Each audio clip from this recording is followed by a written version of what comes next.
Hey guys, Dan here, coming to you from my kitchen today while I make a coffee. Now look, the topic that I'm going to speak on today, it could be a little bit controversial, and some of you may completely agree with me and some of you may not, and that's totally fine, right? What I'm speaking from is my experience of life, and my experience of life is totally different to your experience of life and to the next person's experience of life. But I've been on this planet 40 years next month, and I've lived multiple lives already, right? If you guys know me, you know that I was once homeless. So I have seen the deepest, darkest, deprived parts of humanity. And I have also seen the most beautiful, shining, bright parts of humanity. And I've been all in between. So I have a lot more life experience than most people my age, is what I'm saying. So when I speak these things, they are drawn from my life experience, okay? So just so you know that. It's not fact, it's just what I have experienced and observed, and I'm very observant in what I have observed throughout my time here on this planet. Now, this is the topic. Nobody is coming to save you. Nobody is coming to save you, and I'll tell you why. If you have problems, these anguishes that take hold of you on a daily basis, these things that always set you back, if you have this problem like with this self-loathing or or just complaining about things that you can't actually change or have control over, and not controlling the things that you do have control over, and always, how do I put this? Consistently pointing the finger to external sources for your problems, right? Nobody is going to save you. You will have people that will care and that will listen to you, right? But even these people who care and will listen to you at some point will say, I can't help this person. I cannot help them anymore, because they are not willing to help themselves, because they always fall back on the same external source being the main factor to their issues, when truly all of your problems can be solved from within, can be solved from... Look, I like to start externally and like do weights and boxing and different martial arts and things, because these things cultivate disciplines in our lives. But at the same time, you won't attend these things if you don't have discipline already in your being. So you truly need to just deep dive and soul search, and not everybody's ready for that, right? But you have to understand, you will have caring people in your lives that will listen to your problems. They'll try to understand from your perspective where you're coming from. They'll empathize with you. But empathy has limits, even for your loved ones. Empathy has limits, guys. People need to understand this. You can't go through life surviving solely on the empathy of others for your issues. You cannot do that. So, how do you overcome this self-loathing state? Because I've been there, right? I've blamed the government, I've blamed family, I've blamed the world, I've blamed all sorts of things for my social economical standpoint that I had when I was younger, for the homelessness, for the death and dismemberment that I have witnessed from all of these things. I blame the whole world, right? But at the end of the day, no matter how many people I told, no matter how many therapy sessions I went to, no matter how many people cared and gave me hugs, I still laid down in that bed by myself every single night with my own demons that I had to combat. People want to help you, but they can't save you. Do you understand what I'm saying? They cannot save you. So no matter how bad you think life is, you alone have the solution. You.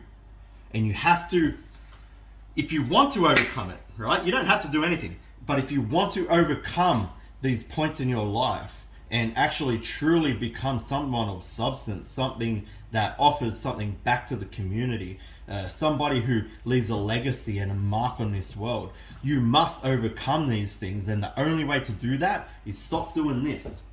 Start doing this. Okay? It's going to be hard. It will hurt. You will cry. It will hurt you. You have to dig deep into your soul, into your being, and pull those demons out by the neck, kicking and screaming, and face them and look at them every day and keep them there, because they will never leave you.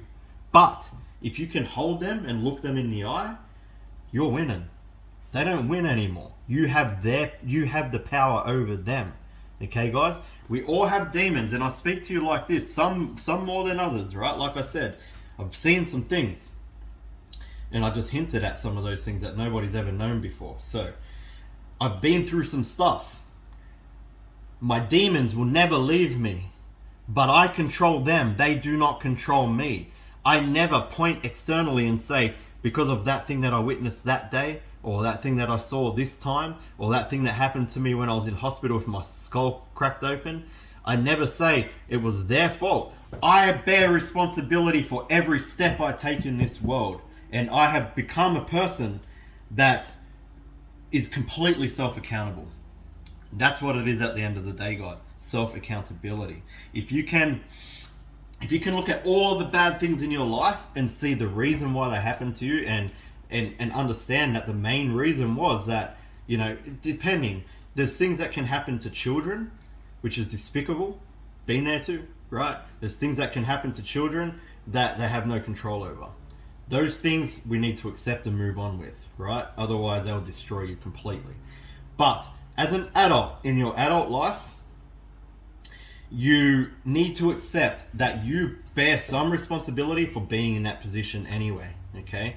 And you damn well bear the responsibility to get up and get things done every single day, and not self-loathe and not self-hate and all of these things. Guys, the ancient people did not even have a word.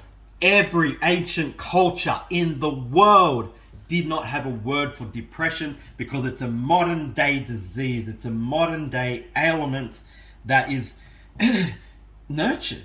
People nurture it like it's theirs, like they own it. They defend it. Why? Overcome it. You must overcome it. If you do not, you will never get anywhere. You will die miserable, full of regret. And regret is a soul ripper. It tears your soul apart. If you just think about that. Just think about that for a second. You're on your deathbed, full of regret. I wasted my entire existence. I wasted my entire life experience. Self-loathing, self-hating, pointing externally, not going within, never achieving nothing, leaving no mark on this world. For me, that's worse than death. That needs to become worse than death for you. Laying on that deathbed knowing you have no second chances now. It's all over, and you wasted your entire experience of life. It's beautiful. Even with all the evils, life is beautiful. You have to wake up and see it. Open your eyes for the first time. Look at the clouds. Look at the sky. Smell the fresh air. Understand. Go to nature. Nature is church. Nature is the real church. Go there. Commune with it. Look inside yourself. You are a being of unbelievable, unimaginable power, and you hold the keys. You alone. Nobody else. Not your therapist. Not your friends, not your family, not the ones who love you. They can't save you. Only you can. Alright guys, that's all I've got to say today. I want to see you all succeed. I want to see you all shine. I truly do. If you want help doing that when you're ready, there's a link somewhere around this video. You all have a good day.